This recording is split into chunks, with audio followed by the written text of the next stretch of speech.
اسے ہوش میں آیا ایک ہفتہ گزر چکا تھا، اس سے ایک ہفتے میں وہ جیسے یہاں کی عادی ہو گئی تھی۔ اس نے دوبارہ ماسٹر کے بارے میں مصطفیٰ اور مایا سے کوئی بات نہیں کی تھی، کیونکہ وہ جانتی تھی کہ وہ اس کے سامنے اپنی مرضی سے آئے گا، اس کی کچھ بھی کہنے کا کوئی فائدہ نہیں ہونا تھا۔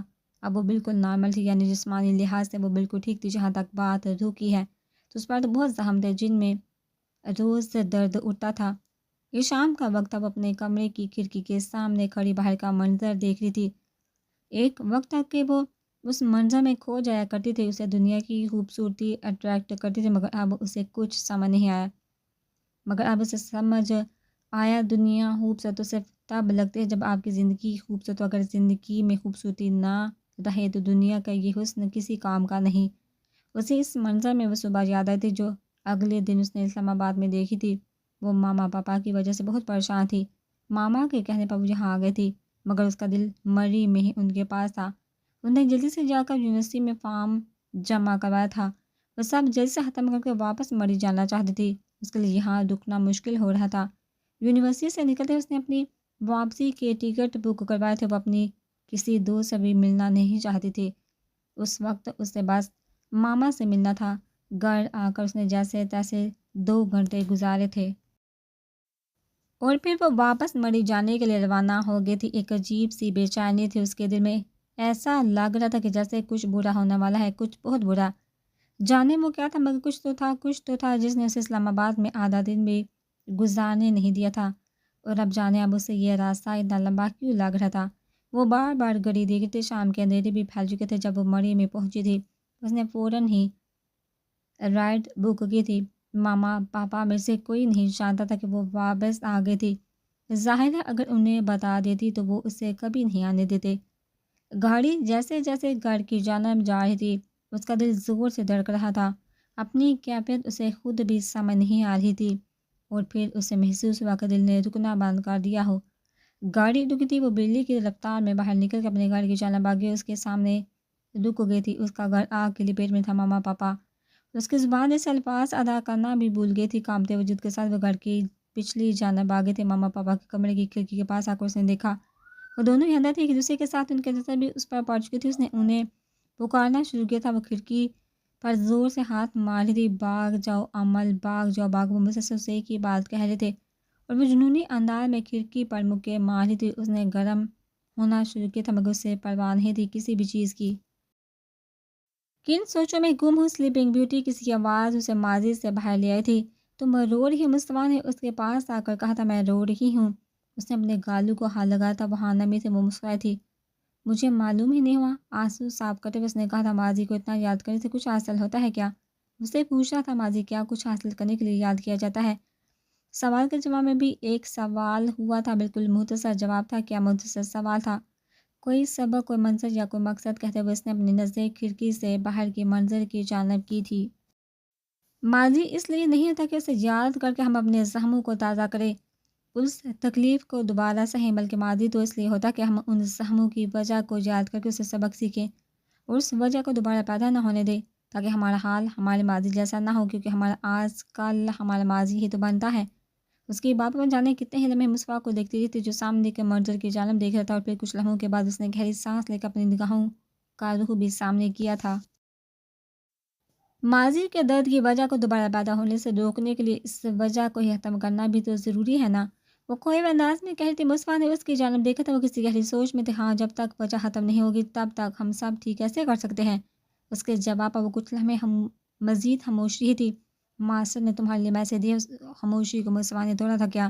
وہ حیران ہوئی تھی۔ وہ چاہتے کہ تم اپنی پڑھائی کمپلیٹ کرو، انہیں تمہارا ایڈمیشن یہی قریب ایک یونیورسٹی میں کروا دیا۔ مصطفیٰ کی بات پر اس کے چہرے کی تصورات بدلے تھے۔ میں نہیں پڑھوں گی، حتمی انداز میں کہتے ہوئے وہ پلٹ کر بھائی جانب رکھے صوفے پر جا کر بیٹھی تھی۔ کیوں؟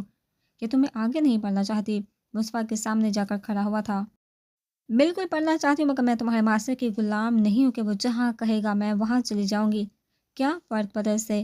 تم نے آگے پڑھنا ہے تو اس کے لیے پڑھنا تو ہوگا نا، پھر جہاں انہوں نے ایڈمیشن کروایا ہے وہی پڑھ لو۔ اسے سمجھ نہیں پا رہا تھا۔ پڑھوں گی، ضرور پڑھوں گی، مگر اپنی مرضی کی یونیورسٹی میں جا کر اپنے ماسٹر سے کہہ دو۔ اگر وہ چاہتا ہے کہ میں پڑھوں تو ایڈمیشن میرا ہو چکا ہے، بس مجھے وہاں جانے دیں۔ معنی حس مسکراہٹ کے ساتھ اس نے کہا تھا۔ جانے اس کے دماغ میں کیا چل رہا تھا، بٹ کہاں جانا ہے؟ اپنے بارے میں طنزیہ انداز تھا اسلام آباد محسوس سے جواب تھا، مگر مسوا کے لیے حیران کن امپاسبل، تمہیں کبھی وہاں نہیں جانے دے گا، اس نے حتمی انداز میں انکار کیا تھا، اور میں کبھی اس کی مرضی سے نہیں چلوں گی۔ عمل کا انداز بیٹر تھا، وہ بس خاموشی سے اسے دیکھتا رہ گیا تھا۔ وہ اس وقت کچن میں موجود اپنے لیے کافی بنا رہا تھا جب اس کا موبائل بجا تھا۔ ہیلو، میں اسلام آباد پہنچ چکا، کچھ دیر رک کر دوسری جانب شخص یہ آواز سنی تھی، نہیں میں کل سے یونیورسٹی جاؤں گا، 3 مہینے لیٹ ہونے کی وجہ سے بہت زیادہ کام کور کرنا ہوگا مجھے، اس لیے تھوڑا بزی رہوں گا کچھ دن۔ اس نے کافی کا کپ لے کر لاؤنج میں آ کر کہا تھا، میں اسے بھولا نہیں ہوں شہزاد صاحب، مگر بھی میں کچھ وقت اپنی پڑھائی کو دینا چاہتا ہوں، صوفے پر بیٹھے ہوئے کہا تھا۔ چہرے پر حیرانگی تھی، اوکے کہہ کر کال کٹ کی تھی، اور پھر اس نے ایک اور نمبر ڈال کیا تھا۔ کچھ دیر بیٹھ جانے کے بعد کال ریسیو کر لی گئی تھی۔ کیسی ہو تم؟ انہیں پوچھا تھا، چہرے پر اب نرمی تھی۔ ٹھیک ہوں، میں بھی اسلام آباد آ چکا ہوں واپس۔ کافی کا ایک گھونٹ لیا تھا۔ وہ کیسی ہے؟ اس نے پوچھا تھا، انداز بہت الجھا ہوا تھا۔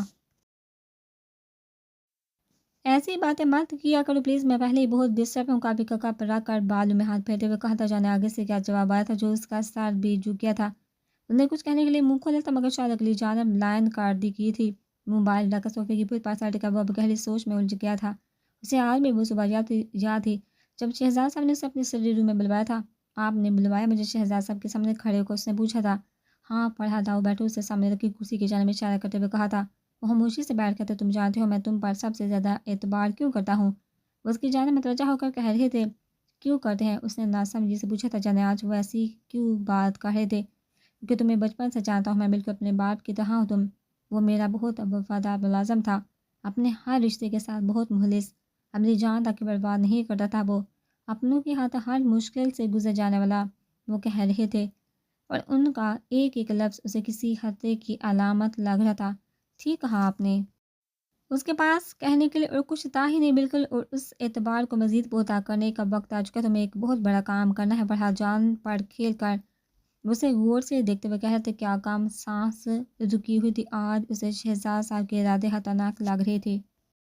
آگ لگانی ہے زندہ لوگوں کو، کسی بھی نشانی کو چھوڑے بنا، اور اسے لگا کہ جیسے دل کی دھڑکن رک گئی ہو، اسے محسوس ہوا جیسے اس کا وجود کام گیا ہو۔ گھر کی آوازوں سے اس کے خیالوں سے باہر نکالا تھا، وہ سیدھا ہو کر بیٹھا، اسے لگا جیسے اس کا پورا وجود اب بھی کام رہا ہو۔ کیا حال ہے فرحاد؟ احمد نے اندر آتے ہوئے کہا تھا۔ ٹھیک دھیمی آواز میں جواب دیا تھا، ہاتھوں سے بالوں کو جگڑا ہوا تھا۔ تم ٹھیک لگ تو نہیں رہی، کیا بات ہے؟ اسے غور سے دیکھتے ہوئے اس نے کہا تھا۔ کوئی بات نہیں احمد، بوجھ ہے بہت بڑا۔ اس نے سر اٹھا کر اس کی جانب دیکھا تھا، اس کی آنکھیں لال ہو رہی تھی۔ تم کیا کر کے آئے ہو فرحاد؟ بتاؤ مجھے، اس کے کندھے پر ہاتھ رکھتے ہوئے پوچھا تھا۔ گناہ کر کے آئے ہو؟ اس کے جواب نے احمد کو کچھ دیر کے لیے خاموش کر دیا تھا۔ کون سا گناہ؟ اس نے دوبارہ اپنا سوال دہرایا تھا۔ آگ لگا ہے میں اس کی جانب دیکھتے ہوئے کہا تھا۔ کہاں؟ ایک اور سوال ہوا تھا، انسان کو، زندہ انسان کو، اور اس کے جواب نے احمد کے پیروں تلے سے زمین کھینچ لی تھی۔ وہ اس وقت لیپ ٹاپ کھولے بیٹھا تھا، نظر سامنے اسکرین میں موجود ٹی وی لاؤنج پر تھی جہاں وہ مسوا کے ساتھ بیٹھی کوئی مووی دیکھی تھی۔ کچھ دیر بعد ڈور بیل بجی تھی، ایک گہری سانس لے کر وہ اٹھا اور اپنے کمرے میں واپس آیا تھا۔ دروازہ کھول کر اس نے سامنے کھڑی لڑکی کی جانب دیکھا اور واپس پلٹ کر اپنے صوفے پر آ کر بیٹھ گیا تھا۔ کیسی ہو تم؟ اس نے پوچھا تھا، انداز سنجیدہ تھا۔ ٹھیک ہوں ماسٹر، مگر ایک مسئلہ ہے۔ اس کے سامنے کھڑے اس نے کہا تھا، تمہیں یہاں آنے سے منع کیا تھا میں نے۔ لہجہ سخت تھا۔ سوری ماسٹر، مگر بات ہی کچھ ایسی تھی۔ اس نے سر جھکا کر کہا تھا۔ بیٹھو، سامنے رکھے صوفے کی جانب اشارہ کرتے ہوئے وہ خاموشی سے وہاں بیٹھ گئی تھی، مگر کچھ کہنے کی ہمت نہیں کر پا رہی تھی۔ مجھے تمہارے بولنے کا اور کتنا انتظار کرنا ہوگا مایا؟ وہ یہاں نہیں پڑھنا چاہتی، اسلام آباد جانا چاہتی، اپنی پرانی یونیورسٹی میں پڑھنے۔ اس نے جلدی سے کہا تھا۔ تھوڑی دیر خاموشی رہی تھی، اوکے پرسکون انداز میں جواب آیا تھا۔ اوکے، وہ حیران ہوئی تھی۔ ہاں، اگر وہ وہاں پڑھنا چاہتی ہے تو ٹھیک ہے، کل اسے وہاں پہنچا دینا، وہ کہہ کر کھڑا ہوا تھا، یعنی بات ختم ہو گئی تھی۔ مگر ماسٹر وہاں خطرہ ہے، اس نے بھی کھڑے ہو کر کہا تھا۔ میرے ہوتے ہوئے اسے کبھی کوئی خطرہ نہیں ہو سکتا مایا، اب تم جا سکتی۔ وہ بات ختم کر کے واپس اسٹڈی روم کی جانب چلا گیا تھا، جبکہ وہ کچھ دیر رکنے کے بعد وہاں سے واپس جا چکی تھی۔ گھر میں داخل ہوتے اسے لاؤنج میں وہ دونوں نظر آئے تھے۔ دونوں نے اسے دیکھا تھا۔ عمل دوبارہ ٹی وی کی جانب متوجہ ہو گئی تھی، جبکہ مصطفیٰ کے چہرے کی سنجیدگی دیکھ کر ٹھہر گیا تھا۔ وہ فوراً اپنے کمرے کی جانب گئی تھی۔ کمرے میں آ کر ابھی وہ بیٹھی ہی نہیں تھی کہ دروازے پر ناک ہوا تھا۔ آج کا مصطفیٰ تھکی ہوئی آواز میں کہا تھا۔ وہ اندر آ کر خاموشی سے اس کے سامنے بیٹھ گیا تھا۔ کیا بات ہوئی ان سے؟ کچھ دیر بعد اس نے پوچھا تھا۔ کل ہم اسلام آباد میں ہوں گے، اسے دیکھتے ہوئے کہا تھا۔ مت کرو، وہ حیران ہوا تھا۔ وہ مان گئی، انہیں منانا تو پڑھا ہی نہیں، وہ تو جیسے اس کی ہر بات اس کے منہ سے نکلنے سے پہلے ہی مان جاتے ہیں کہ ایک لفظ ٹھہر ٹھہر کر کہا تھا۔ تم پریشان؟ اس نے پوچھا تھا۔ کیا نہیں ہونا چاہیے؟ جواب میں بھی سوال ہوا تب اپنی جگہ سے کھڑی ہو کر اب کمر میں چکر لگا رہی تھی۔ تمہیں اندازہ ہے وہاں کون ہمارا انتظار کر رہا ہے؟ مسلسل چلتے ہوئے وہ کہہ رہی تھی کون؟ پرسکون انداز میں سوال پوچھا تھا۔ حتیٰ بہت بڑا حتیٰ، اور یہ صرف اس سے نہیں ہے۔ ہاتھ اٹھا کر کمرے کے دروازے کی جانب اشارہ کیا تھا۔ یہ ہم سب کے لیے ہے۔ اور میں کیا کروں گی مصباح؟ اس نے، میں نے ماسٹر سے بہت بڑی بات چھپائی ہے، انہیں سب پتہ چل جائے گا، انہیں کچھ پتہ نہیں چلے گا مایا، اور اگر پتہ چل بھی گیا تو وہ تمہیں سمجھے گا، مگر میں وہ خود کو کیسے سمجھوں گی؟ وہ بہت زیادہ الجھی ہوئی تھی۔ میری بات سنو، بیٹھو یہاں۔ اس کا ہاتھ پکڑ کر اسے بٹھایا تھا۔ تمہیں کچھ بھی سوچنے کی ضرورت نہیں، کبھی نہ کبھی تو ہمیں یہ سب فیس کرنا ہی ہے۔ اسے ہمیشہ قید کر کے تو نہیں رکھ سکتے ہم۔ ٹھیک کہہ رہا ہوں نا میں؟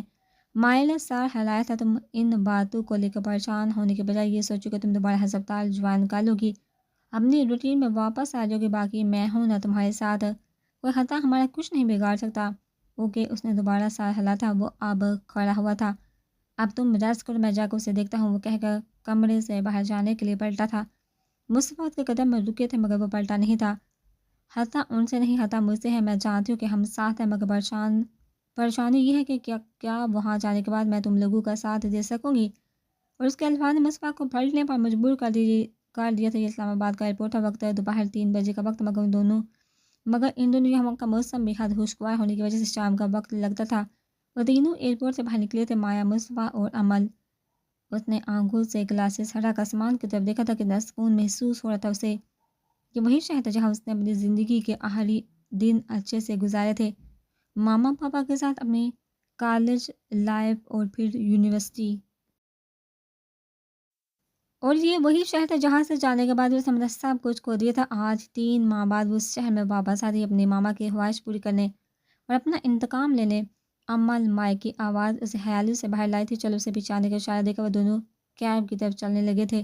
انہیں گہری سانس لے کر 3 قدم آگے بڑھا تھا، مگر اسے رکنا پڑا تھا۔ کسی کا والٹ زمین پر گرا تھا۔ Excuse me. زمین سے والٹ اٹھاتے ہوئے اس نے اس شخص کو آواز دی تھی، مگر شاید اس نے آواز سنی نہیں تھی۔ وہ اب اس کے پیچھے آئی تھی۔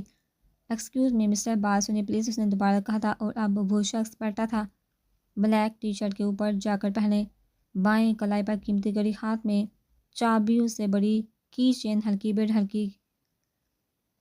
بیل، گہری آنکھیں لمبی گردن تک آتے کالے بال۔ کچھ دیر کے لیے وہ رک کر اس شخص کو دیکھنے لگی۔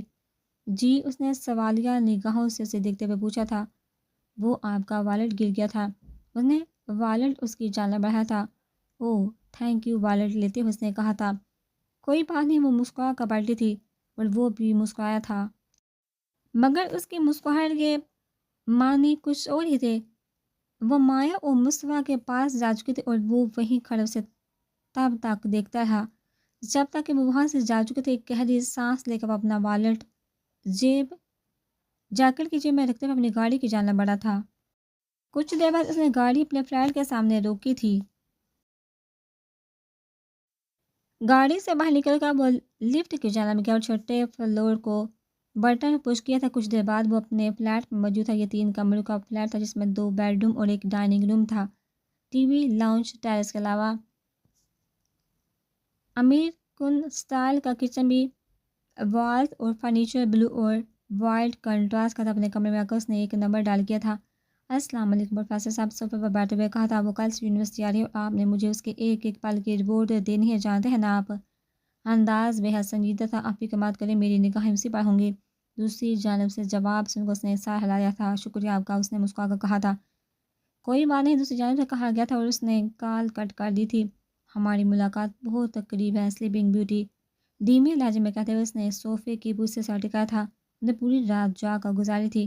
اپنے شہر میں آنے کے بعد اس شہر کی یادیں بھی تازہ ہو گئی تھی، مگر اس کے اندر اب بھی بے چینی تھی۔ وہ اپنے گھر جانا چاہتی جہاں وہ سب رہتے تھے، مگر یہ ابھی ممکن نہیں تھا۔ وہ یہاں آ کر بھی ان کے ساتھ رہنے پر مجبور تھی، اور یہ بھی سچ تھا کہ وہ وہاں رہ نہیں سکتی تھی۔ اس نے خود سے ایک وعدہ کیا تھا، وہ جس مقصد کے لیے یہاں آئی تھی اسے پورا کیے بنا وہ وہاں سے نہیں جائے گی۔ ایک آخری نظر اس نے سامنے ڈریسنگ ٹیبل کے آنے پر ڈالی تھی، جہاں اس کا عکس نمایاں تھا۔ بلو ٹاپ، بلیک ٹراؤزر پہنے، گلے میں لپٹا ہوا دوپٹہ کاندھے سے نیچے آتے، ڈارک براؤن بالوں کی پونی